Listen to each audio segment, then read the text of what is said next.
salade ou au jambon, c'est bien connu, les enfants n'aiment pas les endives. Et ils ont tort. Légumes bourrés de vitamines, de fer et de magnésium, il est important pour la croissance de vos bambins. Angel est tombée dedans toute petite dans les années 70 et en 2008, elle reprend l'exploitation de son père. L'endive ne se cultive plus dans la région depuis près de 4 ans. Angel importe donc ses racines du nord de la France, berceau du chicon. Alors c'est pas la même chicorée que la chicorée à café, c'est une variété spécifique, chicorée Wheatloaf pour feuilles blanches. J'utilise les mêmes techniques que les producteurs du nord de la France, mais c'est vrai qu'on me dit souvent que mon endive est un peu plus douce. Je pense que la différence, c'est aussi qu'elle est plus fraîche, elle n'a pas été transportée trop longtemps.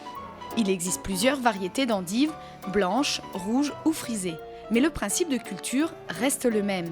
Une graine est semée au champ au mois de mai, la racine est ensuite récoltée en automne. Il faut s'imaginer une plante avec des feuilles vertes qu'on va couper, on va garder à peu près 3-4 cm de collé et 15 à 20 cm de racines. Ces racines, on va les stocker en chambre froide pour les bloquer la végétation. Et tous les jours ensuite, on va les sortir de frigo, les mettre dans les bacs de forçage.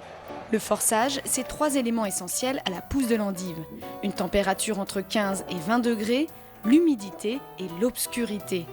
Amis explorateurs, suivez-moi. L'objectif, c'est de faire repousser le bourgeon de la racine. Donc on voit ici le premier stade lorsqu'on les a mis en plateau.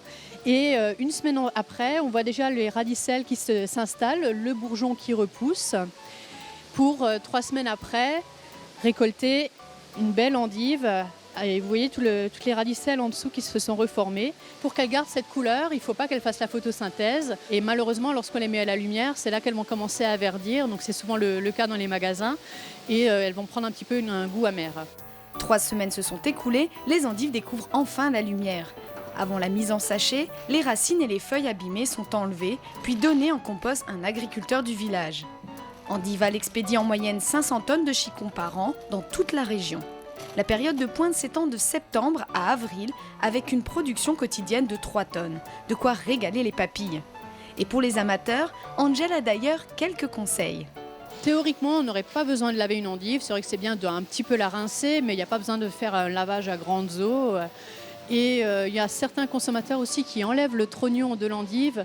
Moi, c'est vrai que personnellement, je ne l'enlève pas parce que je trouve que ça apporte un croquant à l'endive et l'amertume, au final, il n'y en a plus tellement par rapport à il y a 20-30 ans où c'est vrai qu'on avait des variétés très très amères.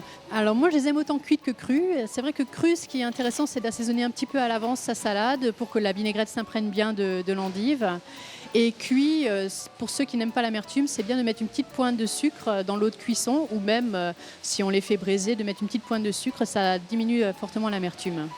Je ne sais pas si Paul est un amateur de chicon, mais il en connaît un sacré rayon. Encoche, encre, endive, voire chicorée. Chers amis du terroir, bonjour.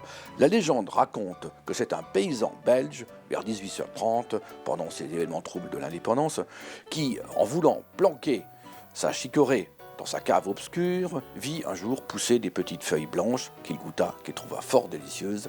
Ainsi naquit l'endive.